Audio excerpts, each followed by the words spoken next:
support the government and the Ministry of Lands and Natural Resources in our quest to preserve the lands and natural resources of our country.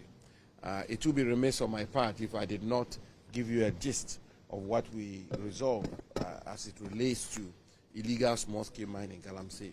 The conclusions of our meeting, fundamental conclusion of our meeting, is that we are going to sustain our efforts at coming to grips with this menace, this existential threat of illegal small-scale mining. And the Military High Command, under the leadership of the CDS, is committed to continue to pursue the measures which they've rolled out currently to make sure that we resolve the issue of illegal small-scale mining in our country. And I want to thank the CDS once again. Thank you very much.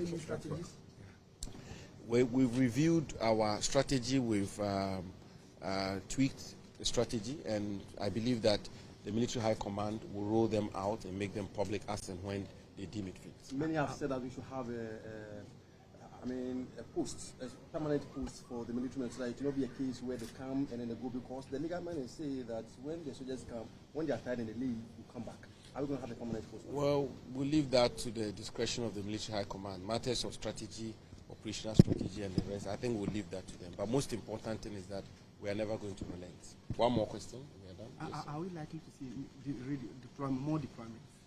Well, we're going to keep up with it. We're going to keep up with it, and we're going to sustain the momentum. That I can assure you. The nitty-gritties of it, as I say, I'll leave it to the Minister. Thank you very much. The President was responding to a request by the chairman of this Catholic Diocesan Priest Association Biennial Conference, Mr. Ken Ashigbe. Mr. Ashigbe, in his remarks, had appealed to the President, called on the President to speak to the issue of Akonta Mining. And so the President sought to respond and assure the conference, and for that matter, the country. So the President's comments were actually an assurance to the conference and the country. And what was that assurance? The President said, as he spoke, and by that as of yesterday, Akonta Mining was not engaged in any illegal mining activities in any forest reserve. And indeed, the President went further to assure the country that under his instructions, the Ministry of Lands and Natural Resources and the Forestry Commission is actually cordoned off the 294 forest reserves in our country. He said that as well. You know, I mean, for some reason that is be taken out of the discourse. But the President gave a further assurance that not only is Akonta Mining not engaged in illegal mining activity in any forest reserve, as he spoke yesterday, but additionally, he had put in place measures, his government had put in place measures to protect the 294 forest reserves of our country from attacks from illegal miners and illegal mining activities. So the President was not speaking about the wrongdoing or otherwise of Akonta Mining in the past, the criminality or otherwise of Akonta Mining in the past. He was not commenting on what happened in the past. He was giving an assurance of the state of affairs as at the time he was addressing the conference. And that is a statement of fact. And for me, I think that the President should be commended, the government should be commended, that we've gotten to a situation where we can confidently say that we are protecting the forest reserves of our country. That's essentially what the President said. I mean, be taken out of context? Well, I'm not too sure about it's been taken out of context or not, because it's really plain. I mean, what he said is not, there's no ambiguity. There's no ambiguity. I mean, it will only take, with the greatest of respect, a mischievous person to pretend that there is some ambiguity in what the President said.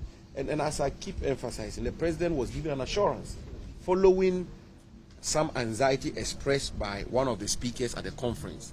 And I want to repeat, the President was not speaking to the issues of Akonta Mining as they happened in the past. The substantive issues of the conduct or otherwise of Akonta Mining are before the Ghana Police Service and the Special Prosecutor. And the President was not speaking to that. The President was giving an assurance about the state of affairs as he spoke yesterday. Minister, there was a statement by people, there was a statement by residents at Summary Point. They said Akonta Mining is moving back to the forest, to move back. They intend to move back. Well, I don't have any such information, But that again, the president was not speaking to that. The president was speaking to what was the state of affairs as at the time he was addressing that conference, and the statement the president made, the conclusions the president reached at that time are statements of fact. I mean, it's a fact that Akonta Mining is not engaged in any illegal mining activity in any forest as at yesterday.